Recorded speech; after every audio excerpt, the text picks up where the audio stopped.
ಮುನಿಸು ಬದಿಗೊತ್ತಿ ಬಿಎಸ್ವೈ ಮೊಮ್ಮಗನ ಆರತಕ್ಷತೆಯಲ್ಲಿ ಕೆಎಸ್ ಈಶ್ವರಪ್ಪ ಭಾಗಿಯಾಗಿದ್ರು.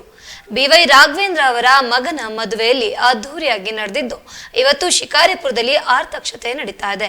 ವಿಶೇಷ ಅಂದ್ರೆ ಈ ಕಾರ್ಯಕ್ರಮದಲ್ಲಿ ಮಾಜಿ ಡಿಸಿಎಂ ಕೆಎಸ್ ಈಶ್ವರಪ್ಪ ಪಾಲ್ಗೊಂಡಿದ್ದು ತಮ್ಮ ಬಹುಕಾಲದ ಗೆಳೆಯರು ಆದ ಬಿಎಸ್ವೈ ಅವರನ್ನ ಕುಶಲೋಪಚಾರಿ ವಿಚಾರಿಸಿದ್ದಷ್ಟೇ ಅಲ್ಲದೆ ವಿಜೇಂದ್ರ ಹಾಗೂ ರಾಘವೇಂದ್ರ ಅವರನ್ನ ಬೆನ್ನು ತಟ್ಟಿ ಆಶೀರ್ವಾದ ಮಾಡಿದ್ರು. ವಿವಿಧ ಕಾರಣಕ್ಕೆ ಬಿಎಸ್ವೈ ಕುಟುಂಬದ ವಿರುದ್ಧ ಸಿಡಿದಿದ್ದ ಕೆಎಸ್ ಈಶ್ವರಪ್ಪ ಕಳೆದ ಲೋಕಸಭಾ ಎಲೆಕ್ಷನ್ ನಲ್ಲಿ ಬಂಡಾಯವಾಗಿ ಸ್ಪರ್ಧಿಸಿದ್ರು.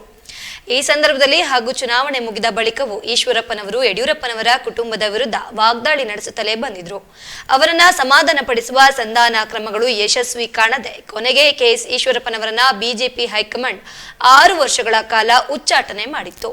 ಇದು ಒಂದು ಕಾಲದ ಆತ್ಮೀಯ ಗೆಳೆಯರ ನಡುವೆ ಬಿರುಕಿನ ದೊಡ್ಡ ಗೋಡೆಯನ್ನ ಸೃಷ್ಟಿ ಮಾಡಿತ್ತು. ಇದೆಲ್ಲದರ ನಡುವೆ ಬಿಎಸ್ವೈ ಮೊಮ್ಮಗನ ಮದುವೆ ಆರತಕ್ಷತೆಯಲ್ಲಿ ಕೆಎಸ್ ಈಶ್ವರಪ್ಪನವರು ಕುಟುಂಬ ಸಮೇತರಾಗಿ ಕಾಣಿಸಿಕೊಂಡಿದ್ದಾರೆ. ಇದು ರಾಜಕಾರಣವನ್ನ ಹತ್ತಿರದಿಂದ ನೋಡುವವರ ಕಣ್ಗಳಲ್ಲಿ ಅಚ್ಚರಿ ಮೂಡಿಸಿದೆ. ಇತ್ತೀಚೆಗೆ ನಡೆದ ಹಿರಿಯೂರು ಕೃಷ್ಣಮೂರ್ತಿಗಳ ಸಂಸ್ಕರಣಾ ಗ್ರಂಥ ಬಿಡುಗಡೆ ಸಮಾರಂಭದಲ್ಲಿ ಬಿಎಸ್ವೈ ಹಾಗೂ ಕೆಎಸ್ಸಿ ಜೊತೆಗೆ ವೇದಿಕೆಯಲ್ಲಿ ಕಾಣಿಸಿಕೊಂಡಿದ್ರಾದ್ರೂ ಸಹ ತಮ್ಮ ಪರಸ್ಪರ ಮಾತನಾಡಲಿಲ್ಲ. ತಮ್ಮ ಭಾಷಣದಲ್ಲಿ ಮಾತ್ರ ಪರಸ್ಪರಗಳ ಹೆಸರುಗಳನ್ನ ಉಲ್ಲೇಖಿಸಿದ್ರು. ಇದೀಗ ತಮ್ಮೆಲ್ಲ ಮುನಿಸನ್ನ ಬದುಗೊತ್ತಿ ಕೆಎಸ್ಇ ಬಿಎಸ್ವೈ ಕುಟುಂಬದ ಕಾರ್ಯಕ್ರಮದಲ್ಲಿ ಪಾಲ್ಗೊಂಡಿದ್ದಾರೆ.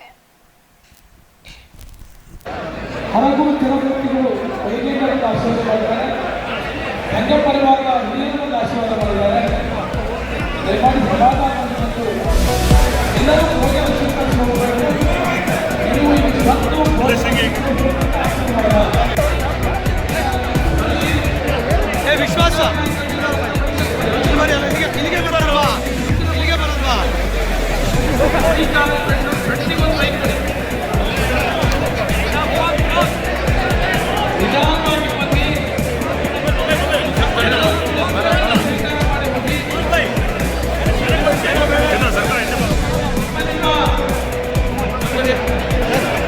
ಈ ಸಂದರ್ಭದಲ್ಲಿ ಕೆಲವು ಕ್ರಿಕೆಟ್ಗಳು ನಿಮ್ಮ ಭಾಗ್ಯ ನಿಮ್ಮ ವಸ್ತುಗಳ ಬಗ್ಗೆ ಜಾಗೃತಿ ರೂಪದಲ್ಲಿ ಕೆಲವು